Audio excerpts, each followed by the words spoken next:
all festive and shit. Huh? Happy Christmas. Look at this. Look. I'll let you See? see him in his In splendour. my glory, yes, absolutely. So they decided to spruce me up, and I think it's very appropriate. It is very You appropriate. look as cute as a button. I am as cute as a button. You're right, Pat. Everybody's always described me as cute. Paul Costello described me as cute last night. He also used other words, but we'll not talk about that. No. Anyhow, judging on from yesterday, Kate, highlights the year. Midleton, Irish Whiskey Experiences. Yes, Irish Whiskey that was Experiences cool. for us officially kicked off this year. We were lucky enough to have Lauren McMullen join us from Bushmills after 10 years. I mean, it was a brave move on her behalf, and thank you for that. It shows a bit of faith in me and Barry. And we had Whiskey Bus 2, and it was a roaring success. Oh, it was cool. Some great days in it. The trips to Dahi, to Teeling. The group met John Teeling. But the Midleton experience, I think you were there for that day. It was spectacular, wasn't it? The access we got that day, mad, it actually. was absolutely phenomenal. There's my word again. But I do want to thank Midleton and all the brands that support Irish Whiskey Experiences. It's a great project of ours. We're really, really pushing forward for 2024. And to the staff members of Midleton who were just doing their daily jobs and a big ass bus driving past them, sorry. Yeah. But it was because we'd so much access that, I mean, we were driving the bus in the back of Midleton. You could see people's expression going like, what's that doing there? That shouldn't be there. I'm like going for my 10 o'clock tea and there's like a bus load of people and staring Kevin at O'Gorman me. at the front of it pointing out things. It was brilliant. So anyhow, let's get to today's one. Yes. Gifting. It's the one thing that we probably get asked most about is not gifting, but is collectability. So when people are buying gifts for Christmas, what are they buying? What are they doing? Are they just buying them a bottle of whiskey to say, here you go, drink that and enjoy that? And I'm sure some people do. But anybody who's collectors, and there's loads of collectors now out there, people are looking to say, I'd love to get them something a wee bit different, a wee bit special. And there's something for everybody everywhere price point. I mean, there really is. That's the great thing about Irish whiskey. There's something from, 20, 30 euro you can buy in a retail shop up to 50,000 euro if you want. I'll sell you one at 110,000 euro if you want to just ring me, direct me, message me, and I'll sort you out. He's lying. He won't sell it. I won't sell it. You're right. It's not mine. So we always get asked, what are collectible bottles? What are the ones that I should be buying now that's going to do me well in years? And the simple answer is we just don't know. You'd need a crystal ball, and there's no crystal ball out there. It just doesn't exist. All we can go on is what's worked in the past. And what's worked in the past is a bit of everything. Yeah. And it is that. Yeah. I mean, you've bottles now that were sold in the time they were just a generic bottle. And I'm going to highlight one of them down the end here. So Redbreast 12. You can walk into any shop, any retailer, Tesco's, anywhere, and you can buy a normal bottle of Redbreast off the shelf. Yeah. That's it. Anybody can do it. It's 60, 70 quid or something like that. And you buy a bottle of Redbreast 12. This was the same back in the 80s. So this is something you walked into the shop and buy. It wasn't a special edition. No. It wasn't anything else. But now those bottles sell anywhere between 400 and 600 euros. So what made them collectible is that people were drinking loads of the other ones and there was damn all of them left. Beside it, a Powers. Again, another regular bottle of whiskey you would have bought at Christmas. I mean, in the run-up to the Millennium. And this is a Millennium edition. So this was a bottle of Powers 12. Would have been about 20, 30 quid, if even at the time, around the Millennium. It just had that on it. Nobody gave it the time of day. The only differentiator is that against the other one. It says Special Reserve on it. And then on the bottle itself, it says Millennium Edition. Again, nobody would have given it the time of day. Dingle, cask one, batch one. Now, this is one that the writing was on the wall a wee bit. When Dingle came to be, they were the first new distillery. They were one of the first new distilleries of the new generation. So again, batch one, it was a low production yield. There wasn't that many bottles of them out there. But nobody was interested in them. I remember Oliver Hughes talking to publicans in Dublin, and they were saying they were buying the bottles out of courtesy to Oliver, they just, you know, because Oliver was a great guy, great supporter of all publicans as he was, but they were just buying the bottles. Now look at them. Batch ones go for great money. The cask strength batch ones go for even better money. They had a massive high. They fell away back. They're on the way back up, and they seem to be sort of holding their own at the minute. Again, here's another one that I'd sort of suggest people look for. These were limited edition bottles. There's only 343, and that's the key. I think for me, when people ask me the most questions is, what's the telltale? And for me is anything with a number, anything with a year, or limited edition. Because they're the things. As I say, the Redbreast that I referred to, the Powers, they're just freaks. And I think that a today's bottle of Redbreast is going to be valuable in years to come. Maybe not. There's so much more of it being produced. The volumes are way up. People are now more tuned into collecting, so they're holding the bottles back. Prime example being Middleton 2020. I mean, everybody was on the collecting campaign in Middleton for 2020. So there's none of them being drank. And people say to me all the time, they say, oh, it's going to be the 2009.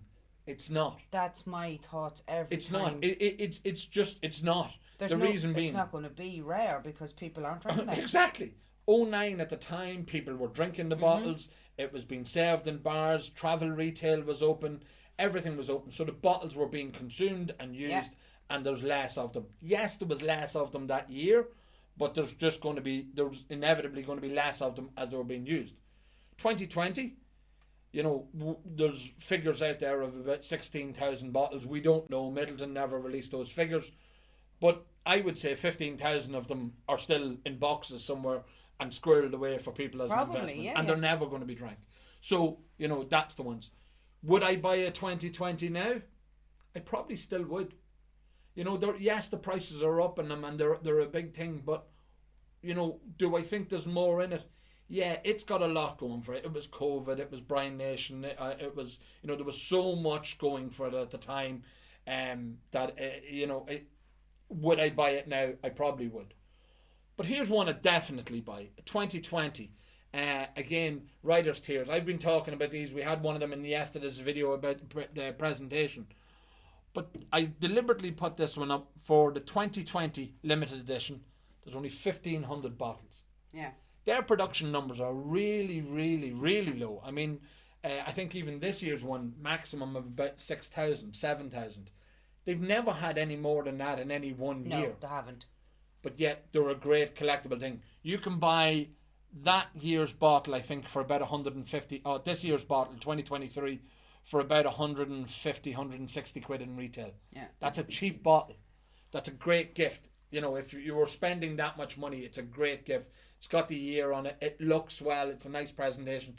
And it might trigger something in somebody to start collecting the rest of them backwards and that. The reason I put up the Michael Collins is because everybody would have thought that would have, you know, a gift wise, if you had bought a Michael Collins, I mean, the amount of people around Cooley that have bottles of that in the house, I'm not casting aspersions on Cooley people, but I reckon they came out the back door.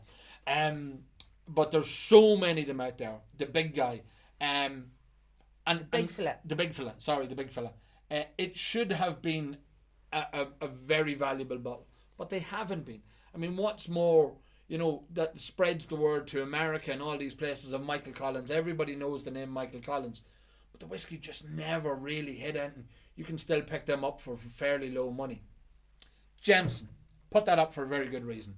Them Jameson, the Caskmate series that came out and that everybody scoured the world for collecting, they were just a normal bottle. The one that's most sought after by collectors is the Great Divide from Colorado, and it was a $25 bottle of Jameson sitting on the shelf that they were drinking in Colorado, and people didn't give it the time of day. No. Again, it was a bottle of Jameson. Yeah. They didn't think anything of it. Those bottles of Great Divide are now, you know, €1,000 plus easily if you can get one. You'd be doing well to get one. Because we've so many new distilleries in Ireland, it's easy to find ones to go, right, I want to get the inaugural release. Now, I'm going to say something that's probably going to not win me friends. I've been known to do that from time to time. Lads are running away with themselves. The price of inaugural releases they're just what they're doing is they're souring relationships with customers before it even starts. I suppose, yeah.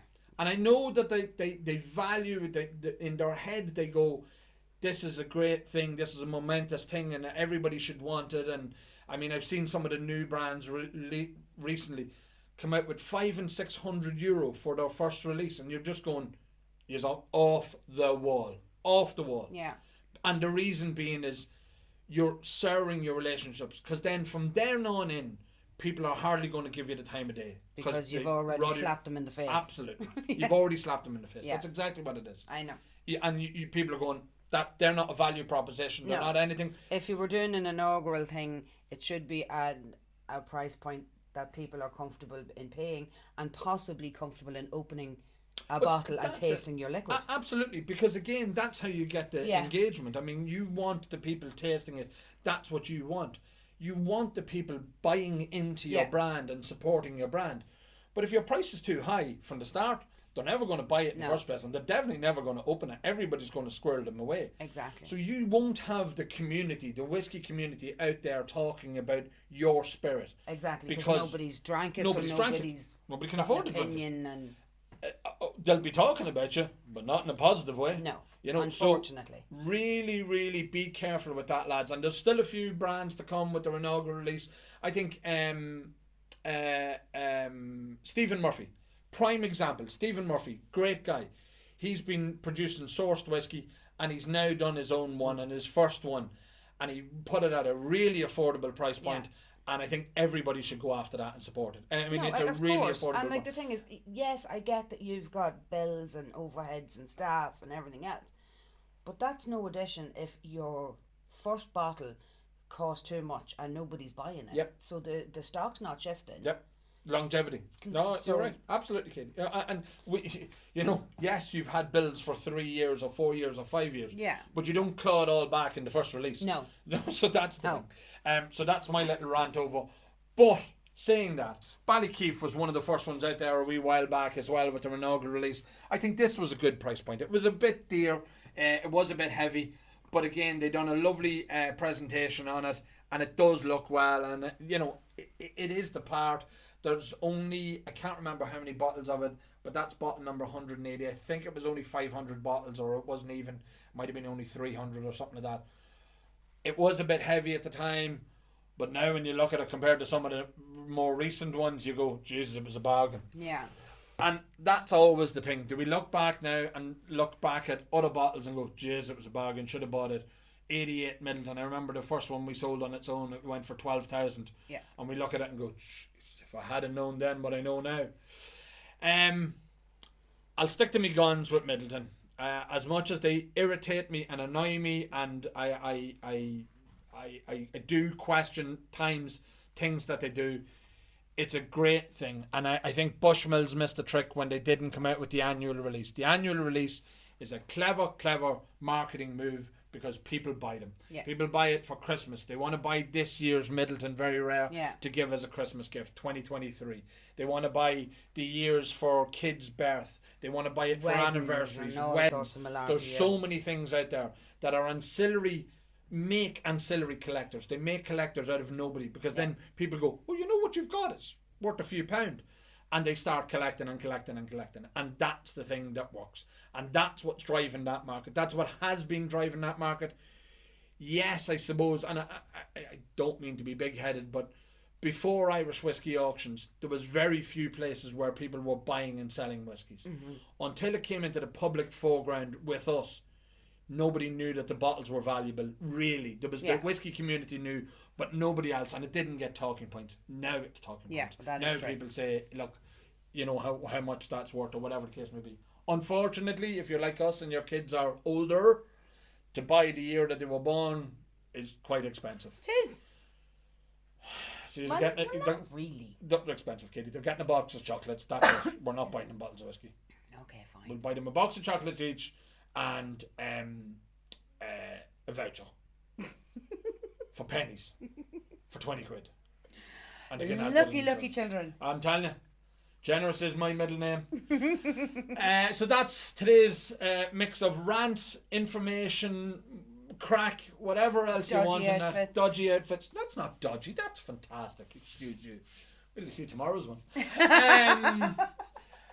We will be back tomorrow. I don't know. We're making this week up as we go along because I just want to change up the videos. I wanted to talk about the different things that we get asked about instead of just each bottle that's in our auction. That's true. Yeah. So I just wanted to change it up. But until tomorrow, good luck, lads. Talk to you.